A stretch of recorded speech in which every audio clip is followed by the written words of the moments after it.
अब घर में पत्नी आने वाली है, अब घर गृहस्थ जीवन बढ़ने वाला है।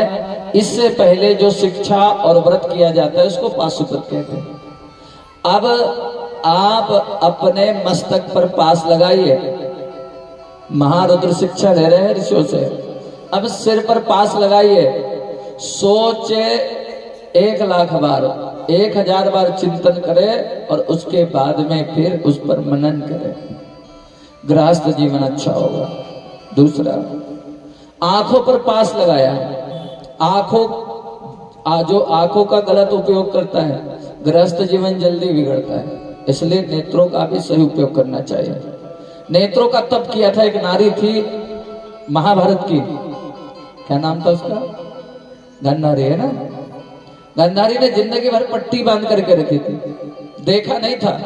जब चार्जिंग पूरी बढ़ गई अच्छे से, एक दिन पट्टी खोली थी, क्या हुआ था? दुर्योधन वज्र का नहीं बन गया था, दुर्योधन को वज्र का बना दिया। आज का आदमी यदि नारी को कॉलेज के कैंपस से उठाकर लेकर के जाता है या कहीं उसका सील हरण करता है, मतलब हमारी जो दृष्टि है ये सहज और साधारण हो चुके, मात्र ये प्रेम और वात्सल्य से ही भरी है। नहीं, वो जो दृष्टि माता सीता ने देखी थी रावण की ओर, तो बोले भ्रकुटी विलास सृष्टि लय होई, जिसके भ्रकुटी तिरछी कर देने से प्रलय हो जाता है, वो कौन सी दृष्टि है? उस दृष्टि को कहते हैं खूब लड़ी मर्दानी, वो तो झांसी वाली रानी थी, चमक उठी संसद 52 में, वो तलवार पुरानी थी। बंधुओं, झांसी की रानी ने भी देखा तो दुश्मनों को, जहां पर अंग्रेजों के चक्के छुड़ा दिए थे, भ्रकुटी तिरछी करके दे, मानने की जरूरत नहीं है, सिर्फ भ्रकुटी तिरछी कर दे तो दैत्य जो है रोड पर जितने रहने वाले हैं भाग जाएंगे। परंतु इसी दृष्टि का दुरुपयोग होने से सृष्टि ही चेंज हो जाती है बंधुओं, गुण कर्म और स्वभाव चेंज हो जाता है। इसलिए महाभारत की नारी ने, परम पूज्य गुरुदेव कहते हैं, अपना स्वयं का कितना सगा क्यों ना हो, अपना बाप और भाई क्यों नहीं हो, जिसके साथ में 2 मिनट से अधिक नेत्रों में नेत्र डाल करके बात नहीं करे, क्योंकि इससे भी दृष्टि दोष लगता है।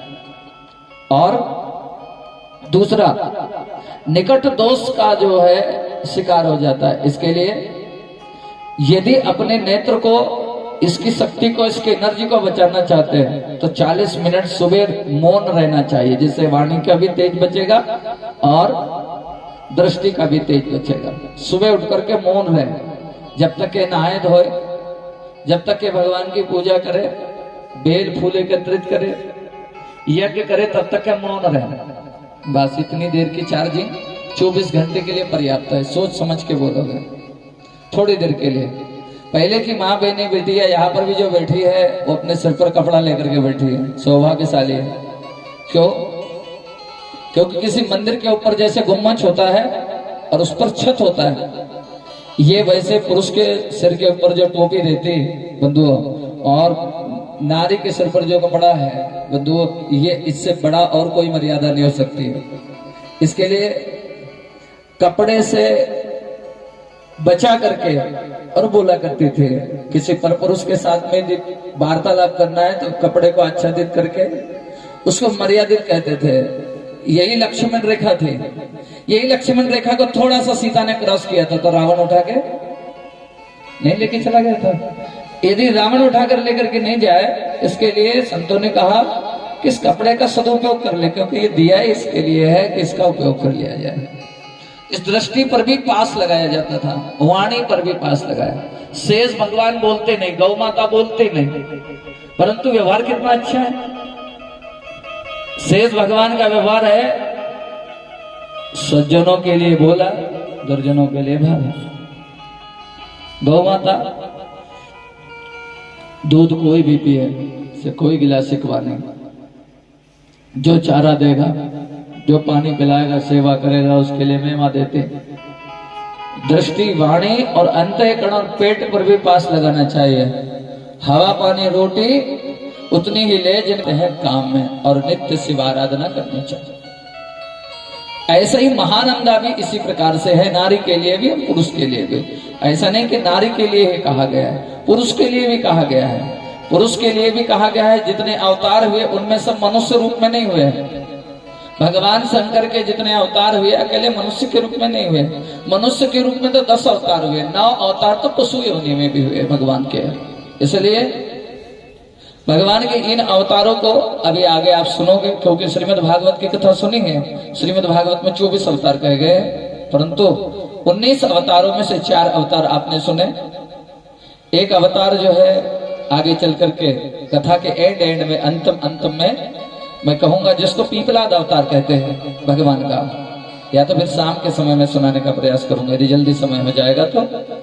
सती और शिव जी का विवाह हुआ, और विवाह होने के बाद में जीवन बड़ा अच्छा चल रहा था, परंतु बीच में एक थोड़ी सी व्यवस्था ऐसी बिगड़ गई, जिसको कंसेप्ट क्लियर कर दो, क्योंकि कुछ लोग सती चरित्र सुनने के बाद में माता सती को कहीं ये नहीं मान ले और शंकर जी को कि दोनों का जीवन बिगड़ा है। नहीं बंधुओं, भगवान की भक्ति को प्रतिपादित करने के लिए पति भक्ति में तल्लीन सती देवी को, इसलिए सती कहते हैं इसको, आगे तक के इसी नाम को बढ़ाया जा रहा है। जितनी देवियां पतिव्रता हुई है उनको सती नाम इसलिए देते क्योंकि ये अपने पति के अनुकूल रही, परंतु पहले नहीं समझ पाने के कारण थोड़ी सी व्यवस्था गड़बड़ हुई, उसको भी हम लोग समझने का प्रयास करेंगे। एक दिन क्या हुआ, बाबा भोलेनाथ समाधि में बैठे थे। मैया ने कहा, जी तुम तो देवों के देव हो, किसका ध्यान करते हो? बोले देवी मैं अपने आत्मा राम का ध्यान करता हूं। कहा है तुम्हारे आत्मा राम आज तक नहीं मिले हमारे को? तो भगवान सच्चे जंगल में घूम रहे थे। उस समय में घटना हो गई थी, माता सीता का हरण हो चुका था और राम जी और लक्ष्मण जी जंगल में घूम रहे थे माता सीता को खोजने के लिए। पर इधर शंकर जी कथा कह रहे थे, देवी सती देखो मेरे राम जी अपनी पत्नी के वियोग में रो रहे हैं। तो माता सती ने कहा, हे भगवान, कैसा गुरु और कैसा भगवान बना लिया, कैसा इष्ट बना लिया जो अपने पत्नी की रक्षा नहीं कर सका। भगवान क्या तुमने भी अपना इष्ट बनाया इनको, ये तुम्हारी रक्षा कैसे कर पाएंगे? माता सती की ओर देखा, देवी तुम राम को जाने क्या? हाँ, अरे तो लीला करने आए इसलिए नाटक कर रहे हैं, उनका जो ओरिजिनल फिल्म है वो नहीं मालूम तुमको? बोले नहीं नहीं नहीं नहीं, तुम ओरिजिनल की बात मत करो, ओरिजिनल तो नीचे दिख रहा है। तो राम जी नाटक करने लगे, जिनको पूछना था पता उनको छोड़ दिया और उनको पूछने लगे। किनको? हे खग मृग हे